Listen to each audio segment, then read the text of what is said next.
Hello, I've got a 4 Powerwall system. I just added some extra PV to that right there and these panels right here.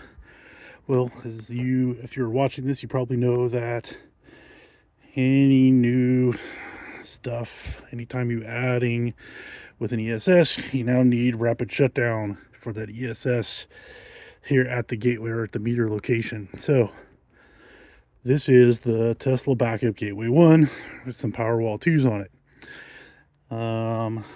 If you are watching this, you probably also know that the Gateway 1 does not have an approved way of attaching a rapid shutdown switch.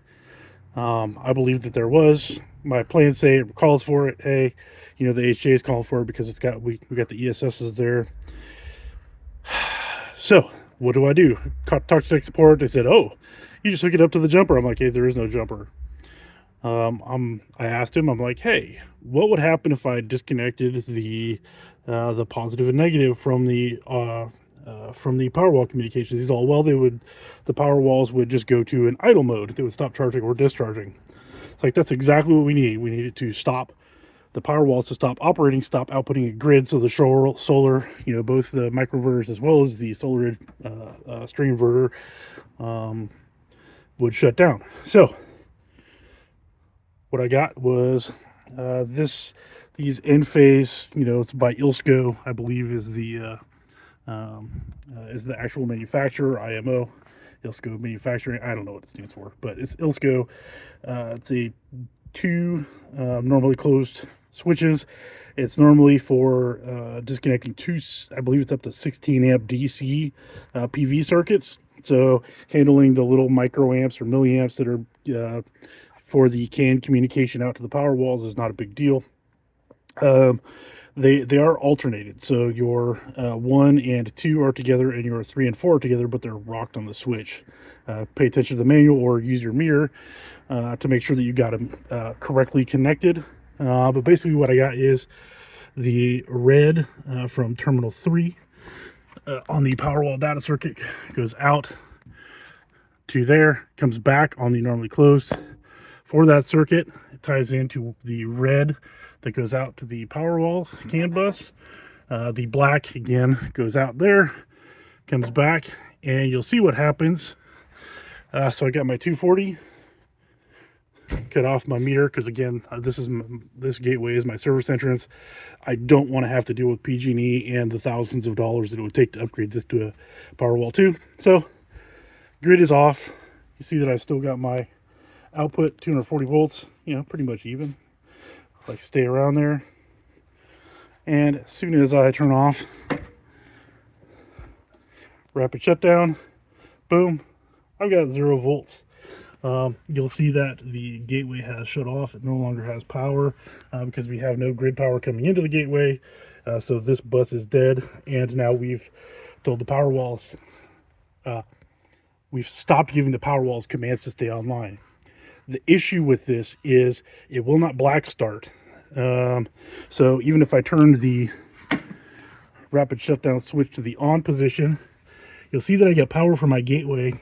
But just like if you were installing this as brand new, it will not black start without jumping across here. So this being an emergency situation, I don't care if it doesn't black start.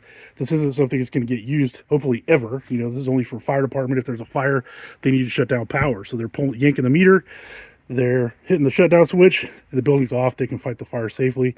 But you'll see, no matter how long I wait, it will not turn back on.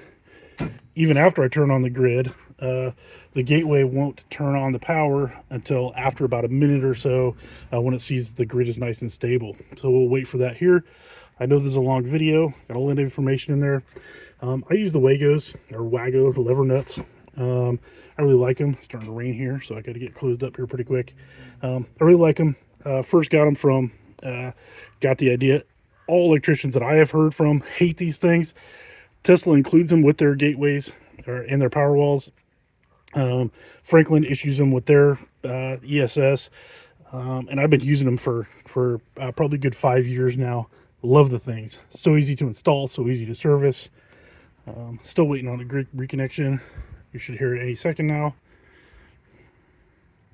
Hopefully I can get this thing covered up before it gets too much water in there. Come on. Turn on. Turn on. On these old Gateway ones, it does take a while for the MID to power up. You heard that it just connected. That's the Neurio. Other Neurio should turn on here in a second as well. And boom, got my 240 volts. We're back online. If somebody hits the RPO switch, it does not shut down the whole switch system if there's grid power connected. It just stops the batteries from charging and discharging. So there's no, somebody coming in here and messing with the switch. I'll get a notice saying, hey, the power walls are offline, or I'll notice, because I look every once in a while to check to see my battery status. I'll see that they're not charging and discharging. I'll know, hey, somebody probably messed with that switch. Again, was not approved. I talked to the technician from Tesla on the installer hotline. He said, yes, that will stop the batteries from operating. However, this is not I don't know what you call it, approved installation, but it functions for what it does, and it allows you to add the required rapid shutdown to a Tesla Gateway 1. Leave any questions. Thanks.